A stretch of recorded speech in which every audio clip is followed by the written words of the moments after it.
Good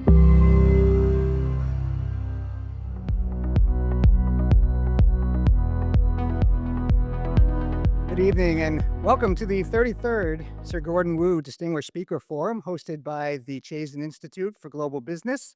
I'm Joshua Sapphire, Managing Director of the Institute. Thank you all for joining us this evening, and it's truly wonderful that you all made it into the event. And I want to give a special welcome back to alumni as well. Thank you for all being here in attendance. Um, as you may know, the Chazen Institute serves as the hub for global business here at the school. And tonight we are delighted to continue a series that brings together two of our flagship programs on China, the Sir Gordon Wu Distinguished Speaker Forum and the Lulu Chow Wang Asian Business Leadership Program. Now, both programs are dedicated to fostering the intellectual and intercultural understanding and exchange between China and CBS, connecting our community with outstanding Asian business leaders to share insights not only on business practices and opportunities ahead in the 21st century, but also their personal and professional journeys. Continuing this meaningful tradition, we're thrilled to welcome Ida Liu as our distinguished speaker tonight. Ida joins a long line of accomplished speakers, including Daniel Zhu, co-founder and CIO of Tencent, Ma Weiwa, the visionary president of China Merchants Bank, and Wei Christensen, former CEO of Morgan Stanley China and co-CEO of Asia Pacific, just to name a few. Before I introduce Ida more fully, let me share a few words about our exceptional moderator, Lulu Chow Wang. Lulu is not only a highly respected leader in global finance, but also a passionate champion for women and education. Her trailblazing career on Wall Street paved the way for countless others, and her unwavering commitment to philanthropy, community, and mentorship has been a beacon for so many. All of this is underscored by Lulu's public service, long support of institutions and causes that are deeply meaningful to her, and importantly, her genuine generosity of heart, time, energy to building communities like this one tonight. We're very thankful, Lulu. Luz is also the CEO of Tupelo Capital Management and serves on the board of the Metropolitan Museum of Art, Rockefeller University, the Asia Society, Columbia Business School, and to my personal gratitude, the Chazen Institute's Global Advisory Board. Now, quickly, let me turn our focus to tonight's honored guest, Ida. As global head of Citi's private bank, Ida leads teams across 52 offices in 20 countries, delivering wealth management solutions to ultra-high net worth families and their businesses across the globe. Since joining Citi in 2007, she's held a variety of leadership roles at Citi, and her career also includes work in both finance and fashion. Ida has earned numerous accolades over the arc of her career, including Barron's 10 Most Influential Women in Wealth Management and Crane's Notable Women on Wall Street.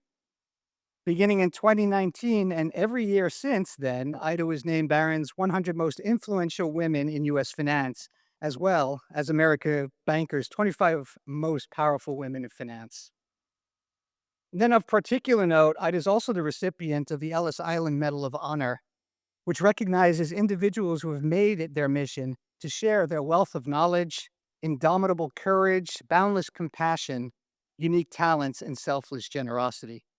So we are truly in terrific company this evening. It's such a treat. And without further ado, let me welcome both of you, and please give a warm welcome to Ida and Lulu. Thank you so much. Thank you so much for that kind introduction, Josh. I am really excited to be all with you and also to have a chance to talk with my old friend Ida. I've known Ida for many, many years. We both hail from the same college, Wellesley College. Wellesley. But she didn't go to Columbia. She went to Wharton, right? Did. Right. So anyway, better luck next time. But it's wonderful to have seen the great success you've carved out, and carved out not only for yourself, but other women in a very competitive field. But going back to the very beginning, I find so many of us are defined by our early lives, our families. And I know your father, and I know you've learned a great deal from him, successful businessman. So maybe you can tell us a little bit about your early life, and were there things that you recall that might have given you an inkling that you might want to be in business, you might want to be in finance? Perfect. Well, firstly, it's such a pleasure to be with you all this evening, and a huge thank you, Lulu, to you for including me tonight. Lulu, for those of you who don't know, is a mentor for me. She is a leader that so many of us look up to. And by the way, I've always had the pleasure of moderating and asking her the questions. So the things are flipped tonight, and it's a real pleasure and a privilege to be here with all of you. So, just by way of background, my brother and I were born and raised outside of San Francisco, California. We are ABCs, what that they call American born Chinese. My mom is from Shanghai, my dad is from Beijing, and they immigrated through Taiwan. And my brother and I, as I mentioned, were born in the San Francisco Bay Area, but very bicultural upbringing. Every summer we would spend in Asia. And during the school year, of course, we were in the US. And that bicultural upbringing has been incredibly helpful for me along the way in my career. And I always attribute many of my leadership characteristics today to my early beginnings as a child being raised by my mom and my dad. My mom is one of the simply kindest people you will ever meet, the biggest heart. She always taught my brother and I to be kind to everyone and respectful to everyone. And my father is one of the most optimistic, can do attitude types of individuals that you'll ever meet. He started a business when we were very young and it failed, but it did not falter him one bit. He instead always looked at the glass half full, very optimistic, a very ambitious, a very positive attitude. And I think that that combination of his leadership and instilling those values in me and my brother at a very young age, in addition to the very, very deep passion and kindness aspects that my mom also exuded, are what shaped me and my brother to the leaders that we are today. Well, it's wonderful to hear about that, and it's also we share my mom is also Shanghainese, so, uh, and they say there's nothing stronger than Shanghai women. It's true. Their husbands learn very quickly. So we know a little bit about what shaped you when you were growing up. So right now, when you ask any person, young or old, what's shaping the world, the AI. It's all about AI. It's all about digital technology. So you lead a very large business center at Citicorp. How do you see AI beginning to get into shaping the way you do business? And are there any ways that might differentiate you at Citicorp from what you're doing with AI vis-a-vis other businesses? Yeah, so there's not a single conversation that we're having with our clients or investors or teams around the world where AI doesn't come up. AI is already touching 80% of the jobs today. It's probably going to displace close to 20 to 30% of the jobs in the next 5 years. And so it is a very powerful force. Now, the advancements that are happening in AI today are so fast and so exponential that the regulations are playing catch up. So it is imperative for us at Citi and as a large global institution that we deploy AI responsibly and ethically and with the right guardrails in place. I think it is also very important and imperative for all of us to make sure that the future generations of leaders are getting equipped with the right training around utilizing AI and that we, again, we set the right guardrails and expectations for the use of AI. But what I will tell you about private banking is a lot of individuals ask me on a regular basis, are you concerned that AI is going to replace your private bankers around the world? And my response is absolutely not. There is no replacement for the face to face personal interactions that we have with our clients, the way that you look at your clients face to face, the way that you can read their emotions, feelings, expressions. That is not going to be able to be replaced by AI. However, there are so many tasks that can be replaced by AI and will create numerous amounts of efficiencies for all of us globally. That includes things like onboarding processes for our clients around the world. It includes call logs for our clients and our team members around the world. So, these types of tasks, of course, we want to deploy the AI to unlock, again, the productivity and efficiency of our team members around the world. And we're well underway. You mentioned that AI will not be replacing everybody, but there's certain characteristics of people who will survive AI and actually triumph over AI. Because I think the very best of humans are always going to be ahead of AI. And are these characteristics something that you're trying to look for as you hire young people and bring them in? And even after you've brought them in, are there ways in which you can help them to um, fine hone their abilities to outperform the robots? Yes. So, one thing that's really critically important in the way that we're looking at our next generation of talent is that we are constantly emphasizing the importance to embrace lifelong learning, that we all have to be agile, that the way we are going to lead in the next 10 years is very different from how leaders led in the last 10 years, that we have to adopt a mindset that embraces change and rapid change and quick change. So it's up to us as leaders of the organizations to make sure that we have trained, as I said earlier, the right next generation leaders with the right skill set, that we are looking at what does this mean in the future, because AI will displace jobs, but in addition, it will also create numerous different types of jobs as well. So really leaning in and helping our teams that Mhm. way. Right. Um, what are the kind of jobs that you think will exist in the future that don't exist now because they can only be done by humans and done well by humans? Are those the job you're trying to prepare your people? Yes, and as I said, I don't believe that any kind of AI robot is going to replace a private banker. We work with a third of the billionaires around the world. We help ultra high net worth individuals. The average net worth of the clients that we serve is over 400 million. So you can imagine the level of customization, sophistication that our clients demand from us. And that is not something a robot can replace. There are other parts of the wealth continuum that could be complemented and displaced, where we're talking about mass affluent or non custom solutions on the wealth side for clients as well. So we're definitely examining those types of efficiencies and Mhm. looking at where can we scale up where the personalized matters a lot, and where can we utilize AI and some of the intelligence on the broader areas where you might not need as much personalization.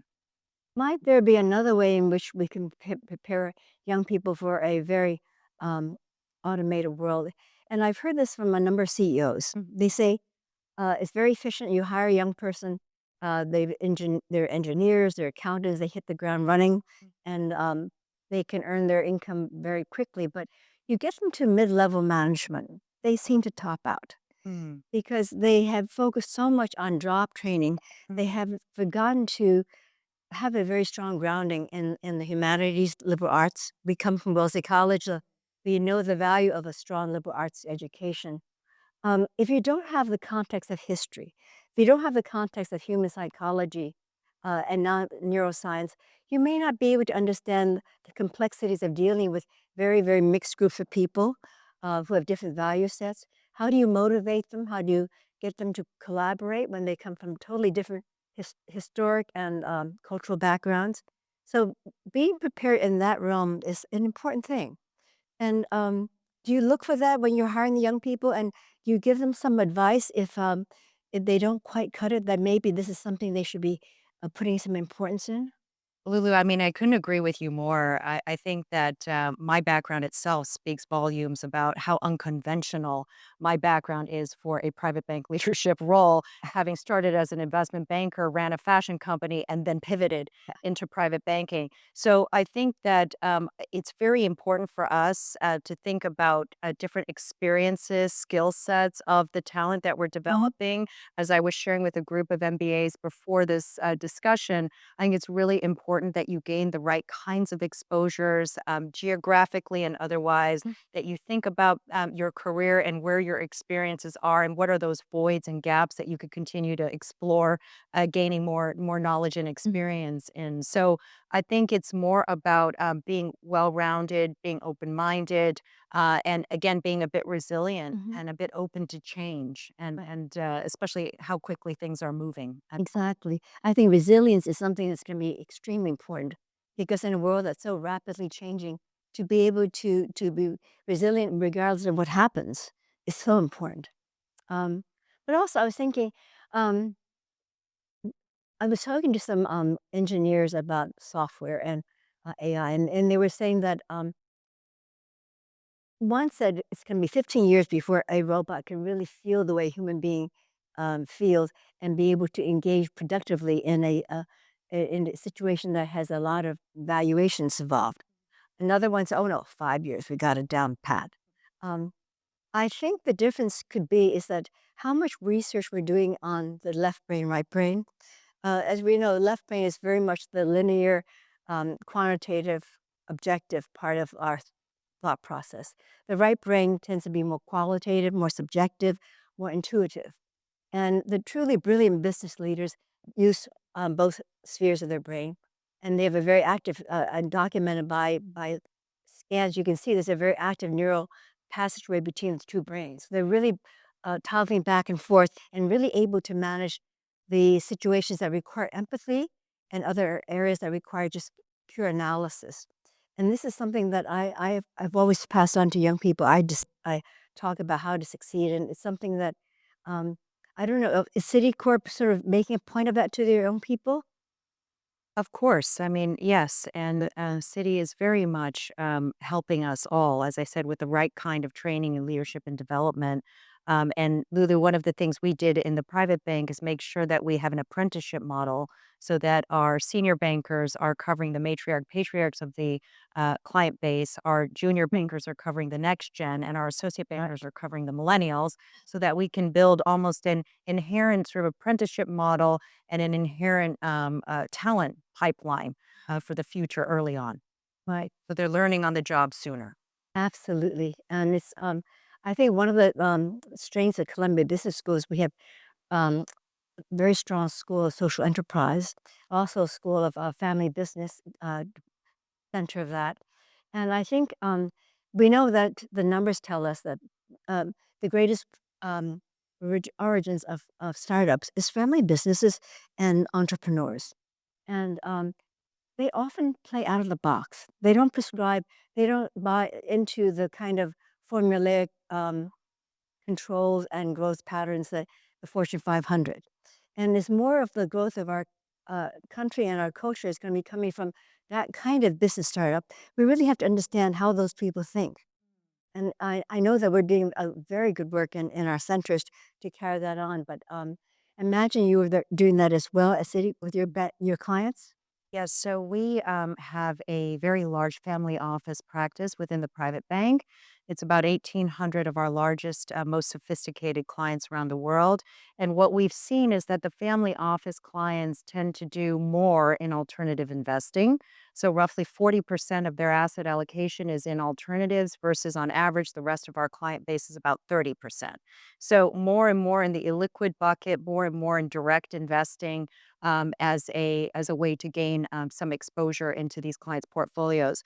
Another very interesting shift that we've seen, as I just mentioned, we are in the midst of one of the largest wealth transfers in history today. So $80 trillion is passing to next gen and millennial clients, not to mention women clients, over the next 10 years. And women will control over 50% of global wealth in the Right. next 10 years. So as the money is moving, behaviors are changing. So next gen and millennial clients are definitely interested in investing with purpose, impact investing, doing good with their investments.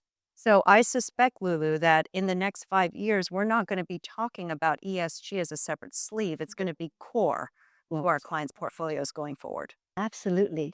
And I think when you're dealing, especially with family owned businesses, and they can be multi-billion dollar companies, not just small little startups, um, the lines of communication, the lines of authority can be quite different.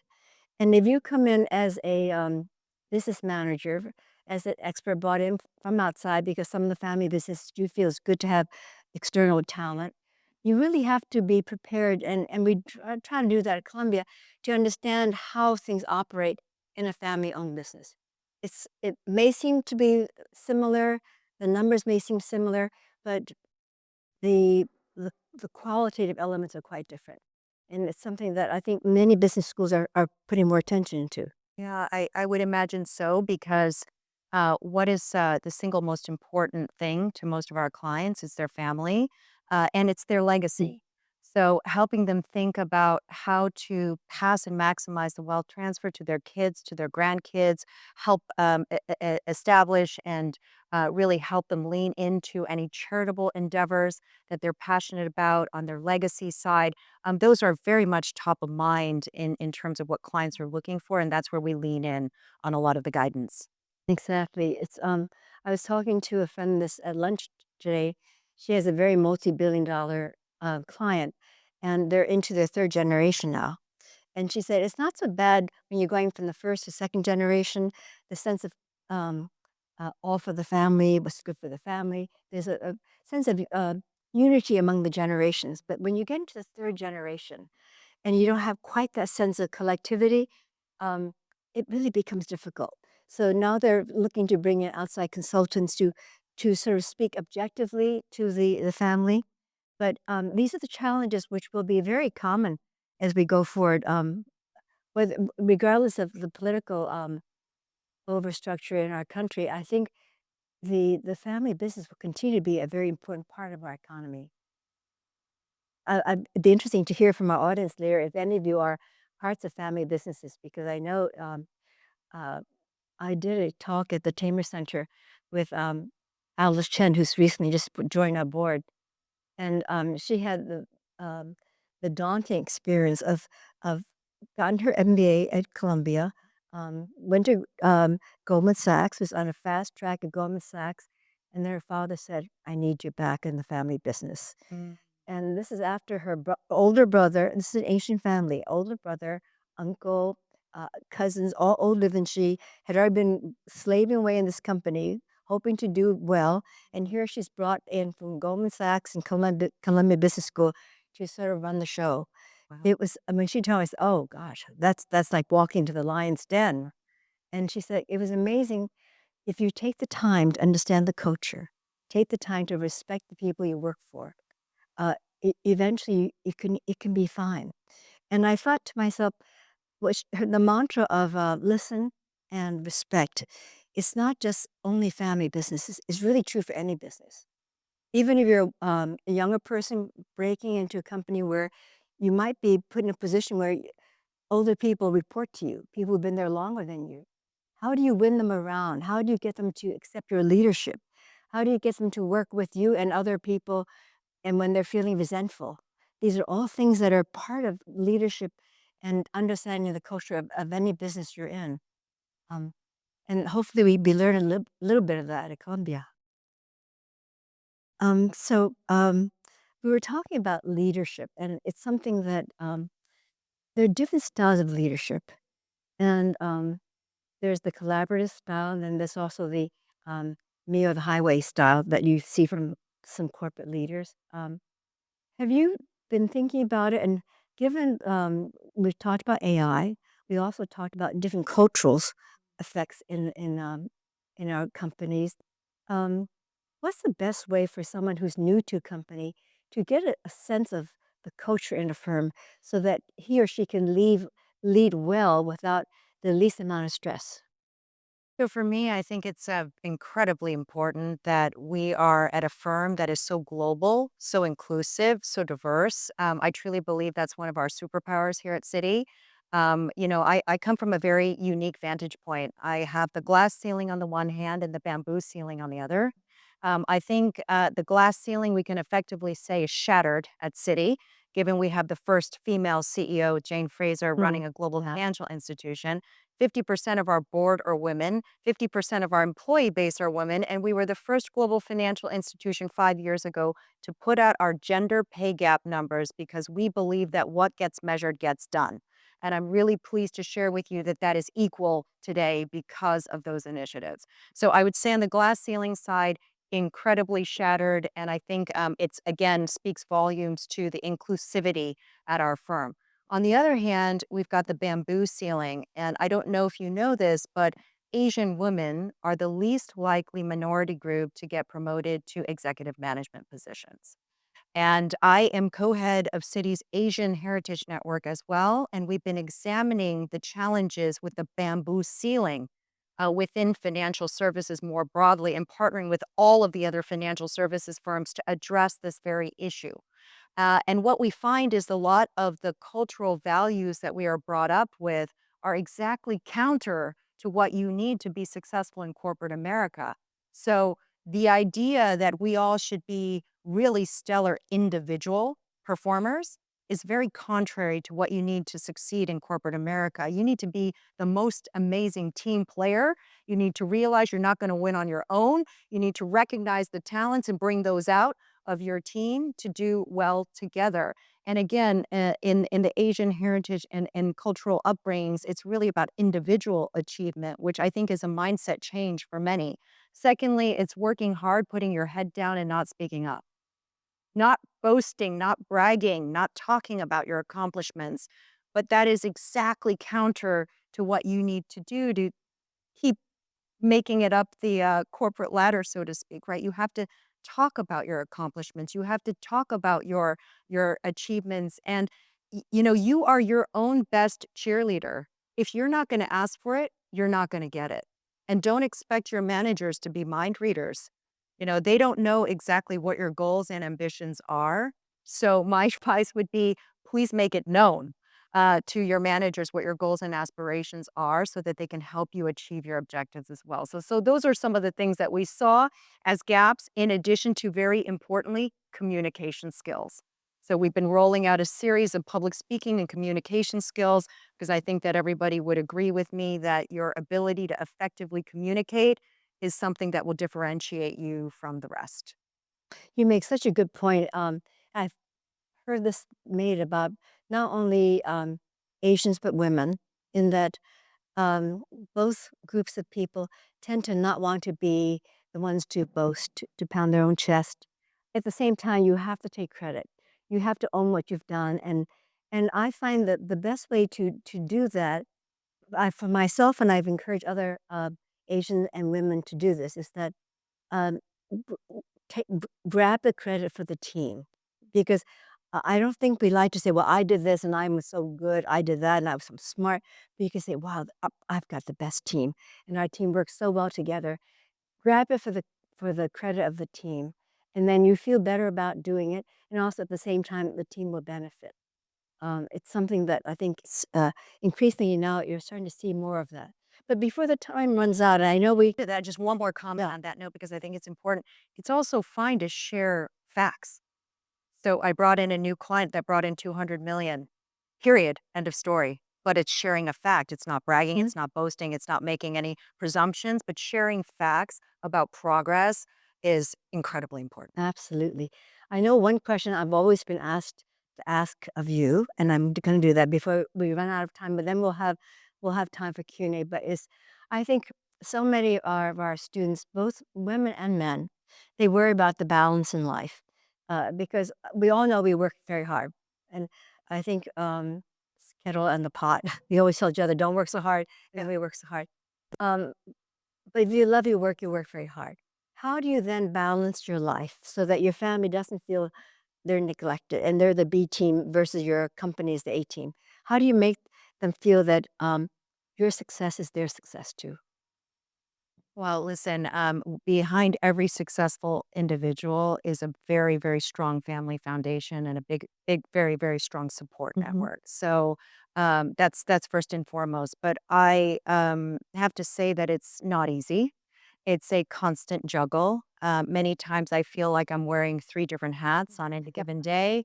I could be a caregiver, I could be an educator to my kids, or also navigating my team through lots of challenges. So I think being very conscious about the numerous responsibilities that we have as leaders, and making sure that the shadow that you're casting for your team is reflective of your own values and what you want and hope for your team, being understanding when one of my female leaders has to leave early for a sporting event, or for some other Mhm. personal matters, and likewise for the males as well, being super supportive and encouraging of that, fostering this culture that you want of inclusivity and understanding that balance is very important. But having said that, I haven't mastered it at all. I really struggle very candidly with the balances of having two young children, 8 and 10, and also running a global business with very demanding travel and hours. So, what I try to do is keep my weekends completely free. And that is my 100% be here now with my family, absolutely present, and Monday through Fridays, full focus on the work. Right. Well, I know you do it very well, but and I'm sure our students will have a lot to learn from you. But I do want to go into Q&A. I think we will have Q&A until about 7:15, and then we'll take a break for the reception. I think yep, the gentleman in the center. Ida, thank you very much. You'd mentioned sort of your non-traditional path, the investment banking, the fashion, now the private bank. Can you tell us how you sort of spin all that together and when you present yourself? And were there particular experiences from all of those different ventures that helped you do what you do now? Wonderful. So I had two job offers at Wellesley College. One was to be a fashion buyer, and the other was to be an investment banker. And so I went the investment banking route. Spent 7 years in investment banking with Merrill Lynch, half the time here in New York, half the time in Asia, based out of Hong Kong, working on China, Taiwan, and Southeast Asia tech, media, and telecom deals. 7 years straight of investment banking, going straight on up from analyst through was very, very rigorous. It was 120-hour work weeks, really, back in the day where there was no work-life balance. It was an all-nighter or two all-nighters a week, 7 days a week. And at the end of 7 years, I was quite candidly burnt out. And I really needed to make a pivot for my personal well-being to something that I hoped would be allow a little bit more balance in my life. And therefore, I switched into the fashion industry. And while I didn't take the fashion offer out of college, I kept really close contact with all of my connections at Neiman Marcus Group, which then made an introduction for me to meet with Vivian Tam. And for those of you who don't know Vivian, she is the first Asian a designer to make it in the US and meld that East meets West aesthetic together. As she was a role model and an icon for me at a very young age. I used to wear her designs and feel so empowered in her beautiful designs. So the pleasure of spending time with Vivian, helping her think about her global business strategy, opening up her European markets for her, opening stores for her in China and Shanghai and Beijing, launching a new dress line for her, which doubled her top line profitability, and exploring collaborations for her with Mandarin Oriental, Cathay Pacific was incredibly rewarding for me. It was a whole new skill set. I did financial valuation analysis of companies, and I moved into operating a small private company globally, which is a skill set that I think is incredibly important, getting the exposure there. But when I was in the industry, every global fashion designer that I would meet would ask me, what stock should I buy? What bond should I buy? How should I invest my money? And I would always say to them, time out. I was an investment banker. I can give you corporate advice, but not personal wealth management advice. But nonetheless, it was a huge aha moment for me. And I realized that there was a massive void in the wealth management industry for the fashion sex. So I actually proposed and pitched to Citi 18 years ago to launch, lead, and head a newly created industry group for private banking at the time, focused on fashion designers and entertainment individuals. And the rest is history. So I took an opportunity that I saw in the fashion industry, pitched it to Citi, and built a business in private banking focused on the fashion, retail, and entertainment practice. So again, taking an opportunity, thinking slightly outside of the box. And people always say to me, well, can you be entrepreneurial at Citi? It's such a large global institutional firm. And yes, absolutely. They've embraced me in launching a new business focused on fashion and entertainment designers, and then moving again in 2011 to launching the Mega Wealth Asian clients practice for Citi. Since we'd been on the ground in Asia for over half of our existence, 115 years on the ground with deep client relationships, but we weren't capturing the flows of diversification around the world. So I, again, proposed a new group focused on capturing the global flows of our largest Asian clients around the world. And that is the precursor to today, what we have in the private bank called the Global Client Services, which is our single most competitive advantage and unique to Citi, our ability to serve our clients, their family members, and their companies seamlessly around the world in every geography through one relationship contact. So that's how it all came together along the way, spotting opportunities, bringing it together, thinking a little bit outside of the box, and really examining where I had experiences, where there were some gaps, and trying to fill those along the way. And that's such a good example that even very large companies, now that they're burdened by scale and it's harder for them to achieve growth, they're looking at their businesses and they're segmenting, trying to find opportunities for smaller organic growth by just segmenting their businesses and looking for what are their primary skills and developing smaller businesses within their large subset. And I think the city did it beautifully. So if you don't want to go into small companies because you don't want the risk, you can look for big companies, but look within the big company how you can be something special and carve out a growth niche for yourself.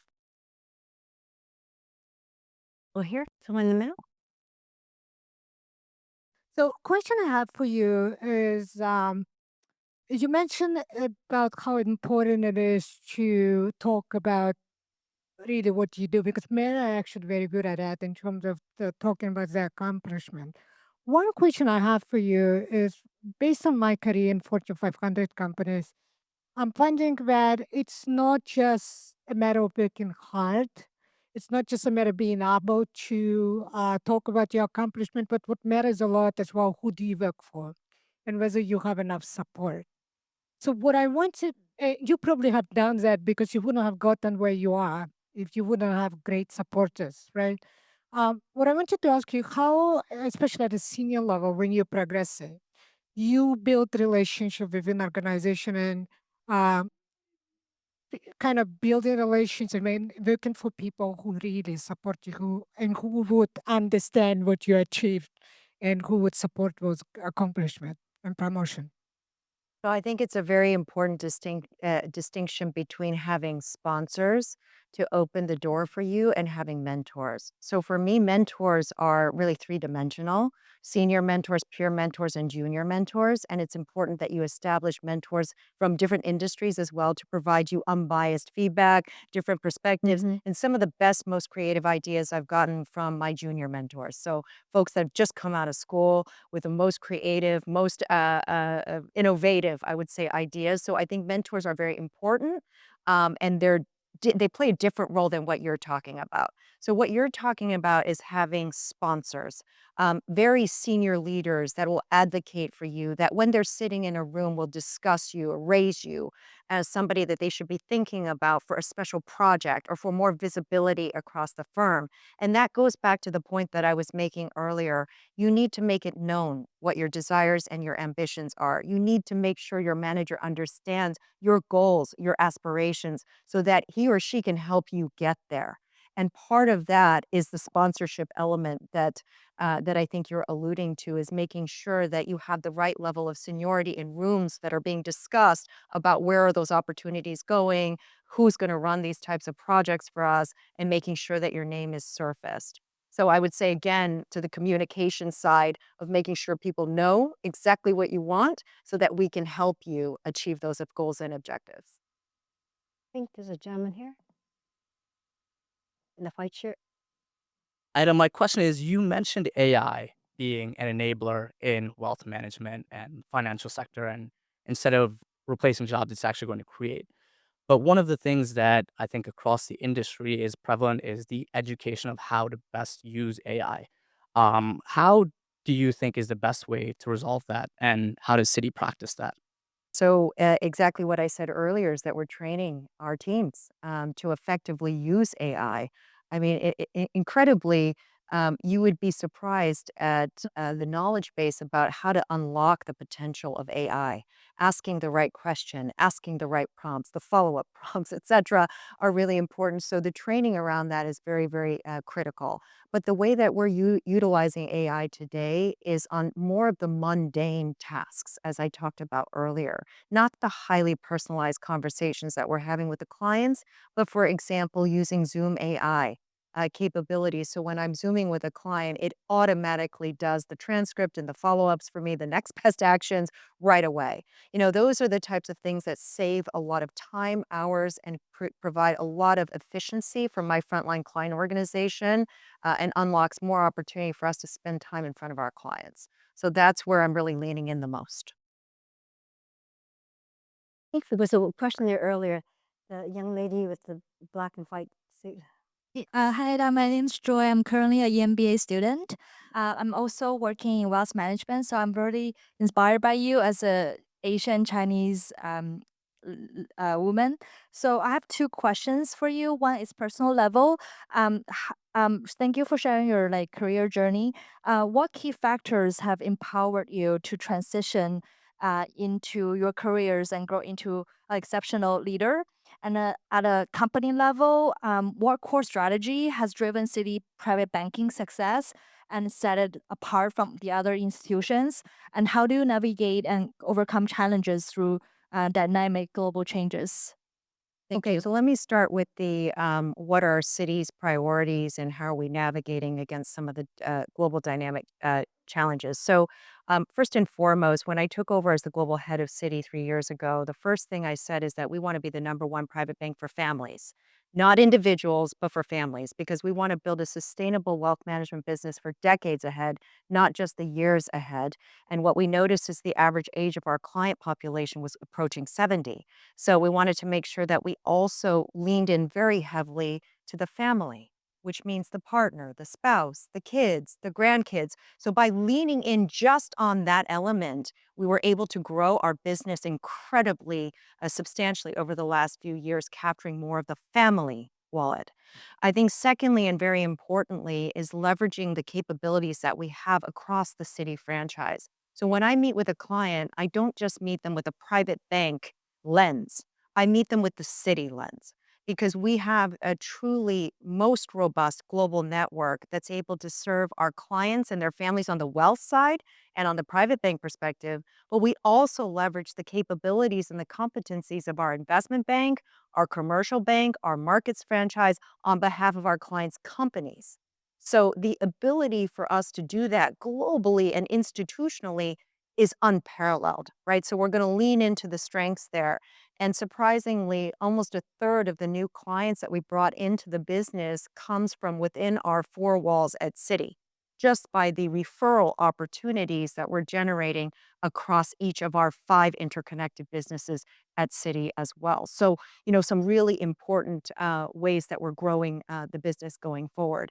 I would say, some of the challenges that we're facing in the industry today, I mean, first and foremost is that my talent is the most important thing to me in the business today. We have some of the most exceptionally talented private bankers on the street globally, but as you can imagine, it's been a war for talent. And so it's really important to us to focus on developing our talent, retaining our talent, making sure that our talent has a clear pathway to growth within our organization. That's why I talked about a little bit earlier the apprenticeship model, which is very important to us to make sure that our younger leaders are getting engaged earlier on and see that pathway clearly and getting on the job training right out of school all the way on up to private banker. So I would say that that's one of the most significant, in addition to everything we've been talking about throughout the conversation tonight around the disruptive technologies that are coming and continue to come, including AI, and how do we unlock the efficiencies in the fastest, most efficient manner with AI and adoption of technology and change there. And I'm sorry, what was the first question that you had asked? Thank you. The first question was personal level. How does it really empower you on a personal, like your personal values, or how do you overcome, your career transitions? Like what, like why does it make you to transition your careers and everything? So the reason why I transitioned careers is to make sure that I was a more well-rounded professional. Because as I mentioned earlier, if you know that you have ambitions to run a large company in the future, you have to think about your skill set, your career experiences thus far, and where are those gaps that you can fill. I also really think that it's important for us to take calculated risks from time to time.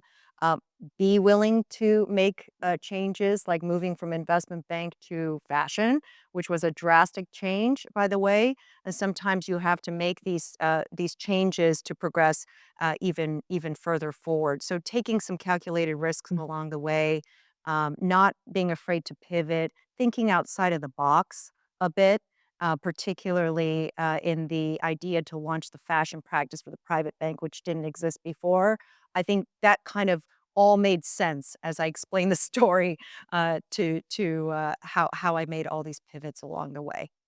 I think what you said is so wise because I think sometimes our young people feel that they've got to sort of decide what they want to be when they grow up and they go on this linear path.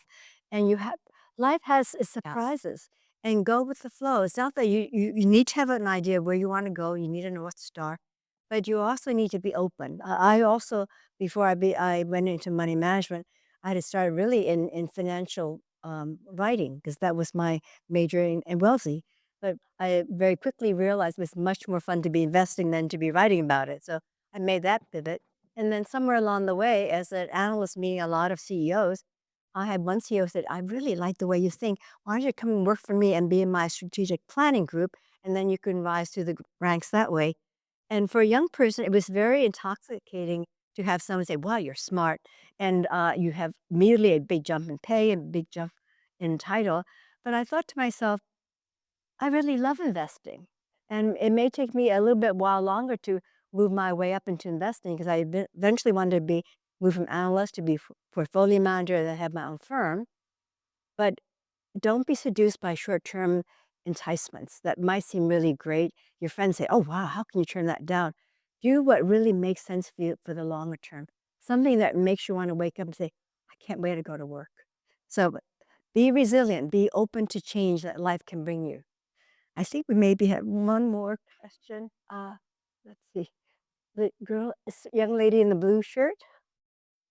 My question, Ida, is I guess, what was the tipping point when you're working in fashion that kind of catalyzed you? Now is the right time to maybe pitch this to Citi. And then also, was it you had this idea and you were thinking, okay, if Citi doesn't want to hit the bid, I'll check Goldman, I'll check other players, or maybe if you don't mind speaking a little bit more about that process and time for you. So what happened is having spent a few years in the fashion industry, and as I mentioned earlier, almost every global fashion designer would start asking me, what stock should I buy? What bond? How should I invest my money? And I thought, wow, okay, there's a massive opportunity here. And when I thought about the characteristics of the designers that I was speaking to, they were incredibly global. They had global businesses. And I thought about which institution would be best for this type of clientele. And no question, it was Citi, because Citi is the most global financial institution that exists today. Our private bank is the most global private bank in the world today.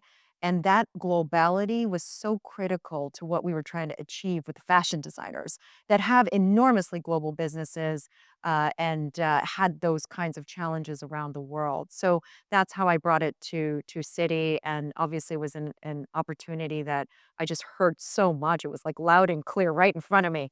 And I thought, I got to do this. It's incredible. So that's Thank how you. it happened. Wow. I know. I think there's one gentleman back there who's been very resilient. He's had his hand up all the time. Says, "We'll end with you. Thank you very much." I wanted to ask you on a commercial, financial, economic perspective, what do you expect of the US China relationship under the new Trump administration? Hmm. Well, that is probably one of the number one questions from our investors globally is, I think 10 years ago, no one would have expected geopolitical concerns to be at the top of everyone's list. And today it is absolutely by far number one next to AI. So when we talk about U.S. China, unfortunately, that relationship has been bifurcating and more strained than ever, frankly. And we've just got to be able to navigate that appropriately for our clients around the world. But with this bifurcation has come a massive change in the supply chain around the world. And so when we look at, so what are the benefits of the different countries around the world from that bifurcation? It's Southeast Asian countries, Thailand, Vietnam, Malaysia, to a lesser extent, Japan, India, right? You've got the nearshoring that's happening here with the US, with Mexico, and different areas of Latin America. So, from an investor standpoint, we're making sure that there is enough geographic diversification and enough in the portfolio to shield from the bifurcation. And not to mention, helping them think about navigating AI and how to invest in AI when China's R&D is number one in AI, US is number two in AI, and then looking at what are the implications there in terms of growth in GDP for both countries down the road. And then, of course, the question around Taiwan. So these are the types of conversations that our clients are leaning into us to advise them on, what do I do with my portfolio at the moment? We've got to give our clients a regular health check and remind them about some of these evolving changes that are happening geopolitically and otherwise in the markets, and help our clients position accordingly. Well, on that note, of reason and sound rational behavior, we will thank you all for coming tonight. And please help me thank Ida. Thank you so much. Thank you, Lulu. Thank you all very much.